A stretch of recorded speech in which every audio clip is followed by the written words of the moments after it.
A very good morning, my dear students, and welcome to Digital World of Patania Public School. In previous lecture, we learned about the cyber ethics, and in cyber ethics, we have learned so many things. Your intellectual property, right, intellectual property, in fragmentation. So today in this video, we are start here plagiarism. In the continuation of this chapter, cyber ethics chapter, we are learned here plagiarism. What do you mean by the plagiarism? Plagiarism comes from a Latin word. The plagiarism comes from a Latin word, and the word means is kidnapping. The word means is kidnapping. So the Latin word plagiary. Latin word is plagiary, and it comes from the kidnapping. It means the kidnapping of the other ideas, kidnapping of the other views. So which means to kidnap or abduct. But in the field of computing, it means stealing the ideas, thoughts, or writing of other people and using them by their own name without the knowledge of original author, without the copyright. This is one of the serious offenses which is punishable under the cyber law.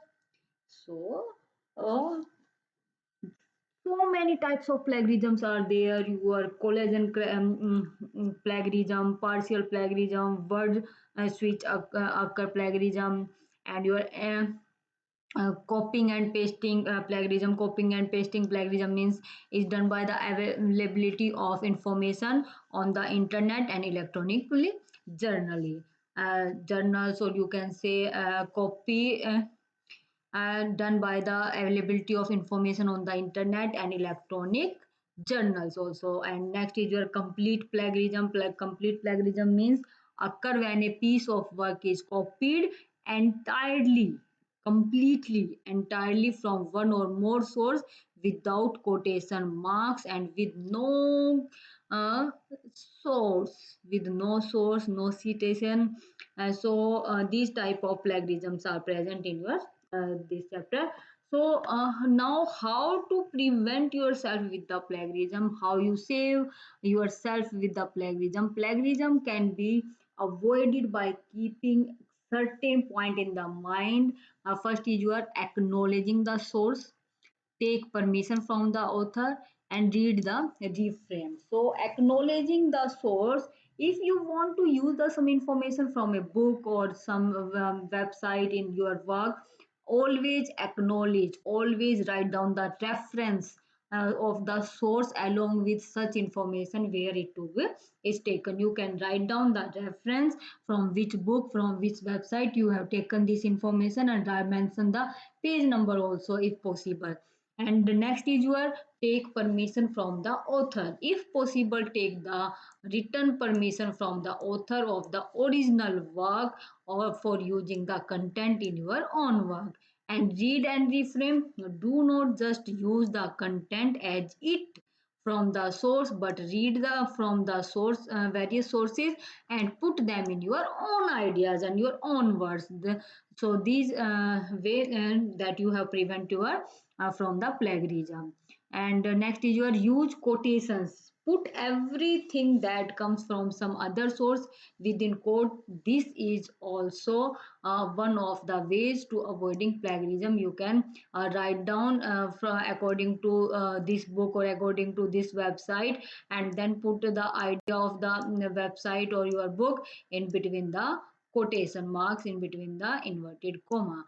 So next is your digital property right. Now in the era of internet, digital networked environment pose great challenge for owners of intellectual property right, because digital network make it so simple for the public to show someone else work and say this is my work, and work as their own work and parcel them to whomever they want at virtually no cost, without cost.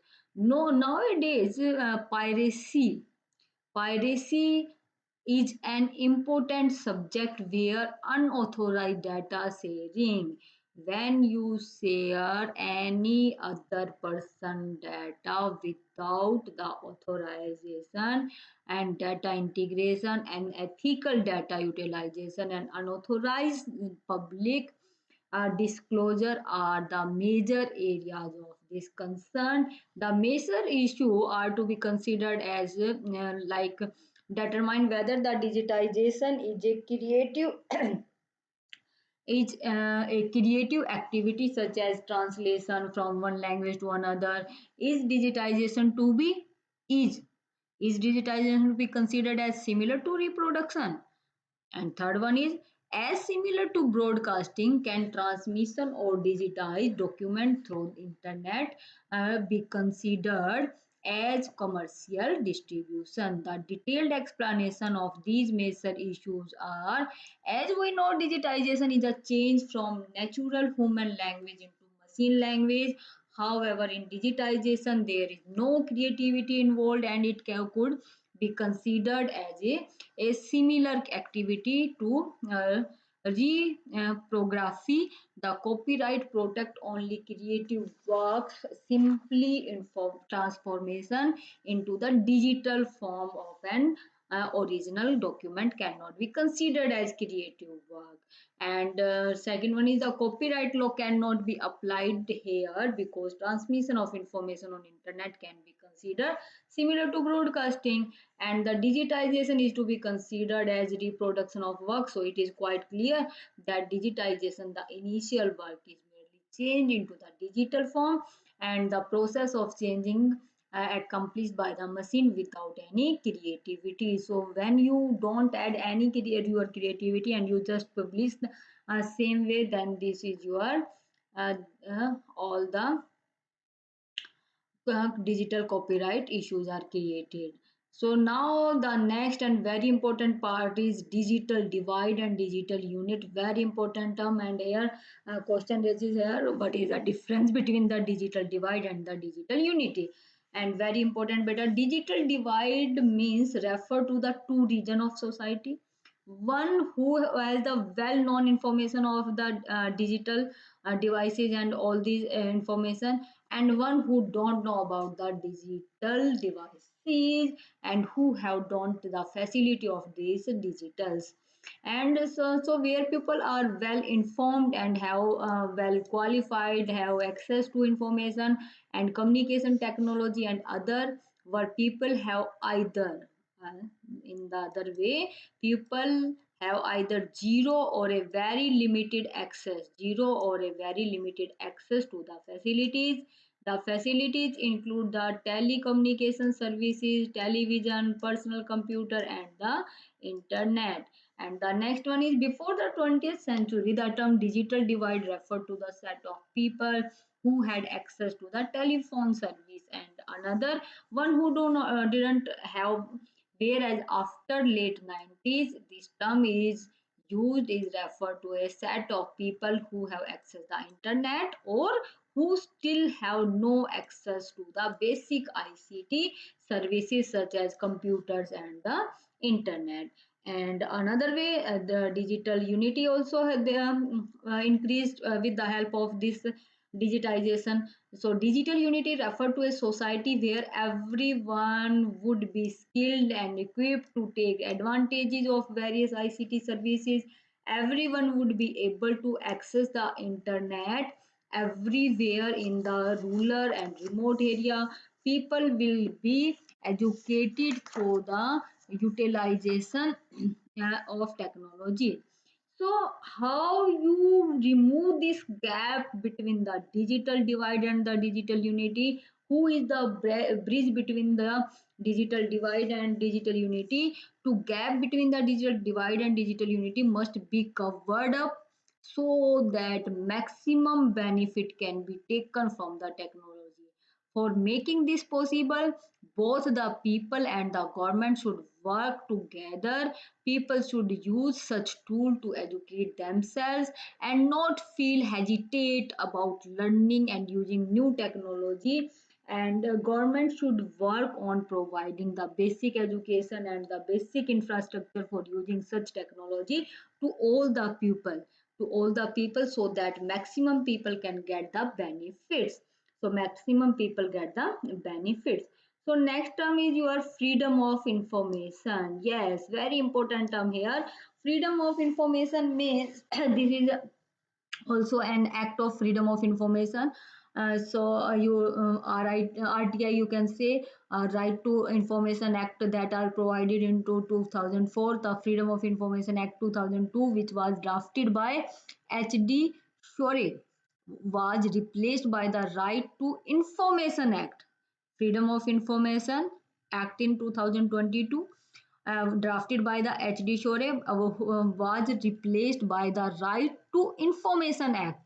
In 2005, RTI Act is an act on the Parliament of India to provide for setting out the practical right of information for citizens. It has replaced because the act of because the you can say here the act contained too many exemption and no upper limit or no charges that be leave. So right to know right now, right to know means right now.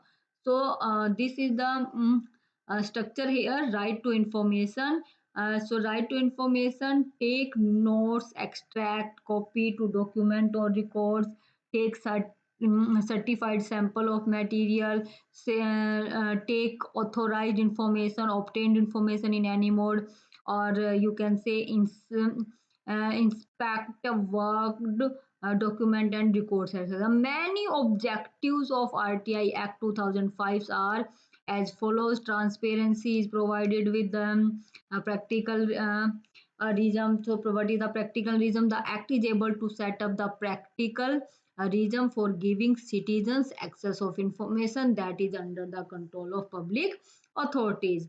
Empowerment. So Empowerment Act is able to empower the citizen, as the law will promote the participation of the citizens in official decisions that directly affect their lives. Trust builder, the effect sorry, the effective implementation of RTI Act will build public trust in the government functioning and the record maintain management. Very important part, the record management RTI, or you can say freedom of information. It will lead to effective and efficient records management technique that is needed to facilitate the provision of information in response of public interest. And now next part is your e-commerce. We have already learned about the e-commerce is a term which is normally referred to the macroeconomic purchase. Macroeconomics means when you purchase online everything and sale of goods and services by large organization at a large scale. The sale of purchase of a single items by a customer is defined as a transaction. When property managed commercial activity can quickly enhance the standard of living in a nation and increase its standard in the world. However, when uh, commercial is allowed to run unregulated, large business can become. So nowadays, new technology, the digitally exchange text and monetary information are very effective in this tough time of corona. Tools to serve traditional business goals of streamlining service, developing new market, and creating innovative business, and so many. Any type of business commercial transaction that involve the transfer of information across the internet. E-commerce can be defined from various perspectives such as communication, business services, trading, learning, collaborative community, etc. It is the delivery of goods, services, information, and payments over computer networks, telephone lines, or any other electronic means. It is application of technology toward the automation of business transactions. And so many privacy and security issues in your e-commerce. So after the organization of W3, after the organization of your W3, that is World Wide Web. W3 means World Wide Web. Since in 1989, internet based e-commerce has been transformed from a mere idea into a reality.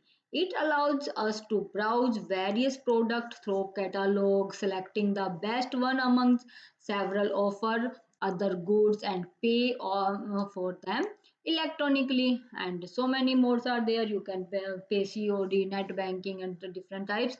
Thus, doing some electronic business on the internet is already in an easy task, as well as cheating and snooping is also easy. Yes, there are several reasons that contribute to the insecurity, because internet does not offer so much security. Stealing data is undetectable in most cases. Popular PC operating system offer little or no security against virus or other malicious software. Malicious software means your viruses and all the spam. These all are your malicious software. This means that users cannot even trust the information displayed on their own screen. At the same time, user awareness for security risk in threatening low. So next is essential requirement for safe e-commerce. First is your confidentiality. Second is your integrity. Information should not be altered during its transmission over the network. Authenticity, yes, check this authenticity. First, so should be the mechanism authenticate a user before giving him or her an access to the required information. Non-reputability, it is a protection against the denial of order or denial of payment. Once a sender sends a message, the sender should not be able to deny sending the message. Similarly, the recipient of message should not be able to deny the recipient. Encryption, yes, very important requirement. Information should be encrypted and decrypted only by an authorized user.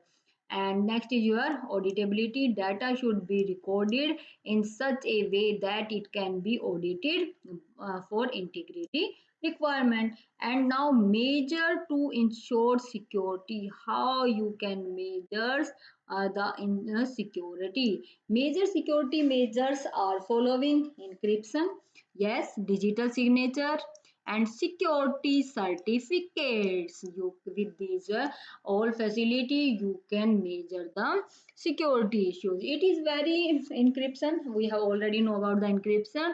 So it is very effective and practical way to safeguard of the data being transmitted over the network with some special characters under the information encrypted the data using a secret code, and only the specified receiver can decrypt the data using the same or a different secret code. So when your data, when your, for example, your password is there and your password 1234, and your password will be converted in star star star, that means your encryption. And when receiver gets your data, it again receive in the 123. So only authorized receiver is decrypt the data different secret codes also. So digital signature, next is major is digital signature nowadays very important is there. So ensure that the authenticity of the information, it is an e-signature, you can say electronic signature authenticated through encryption and the password. And next one is your security certificate. Security certificate is a unique digital ID used to verify and identify of an individual or website. Always install security certificate for website that you use frequently.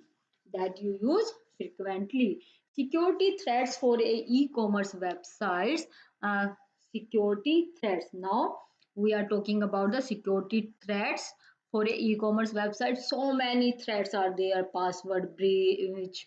It is a type of cyber attack in which cyber criminals gain the access to the password protected user account on the various websites by stealing or cracking the password. Make the password more complicated by combining letters, numbers, special character, and change them on a regular basis. Hacking, yes, hacking is another threat is there. Hacking is the gaining of access, wanted or unwanted, to the computer and viewing, copying, or creating data, viewing, copying, and creating data, leaving a trace without the intention of destroying data or maliciously harming the data. And the next is your cracking. And cracking means your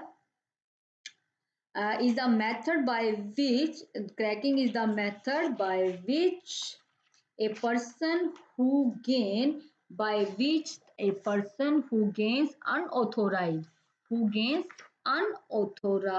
access to computer with the intention of causing damage. And cyber uh, cyber vandalism. So what do you mean by the cyber vandalism here? Cyber vandalism means deliberately. The cyber vandalism means deliberately. So deliberately destroying. Vandalism means deliberately. Vandalism means deliberately. So deliberately destroying or damage property of another. So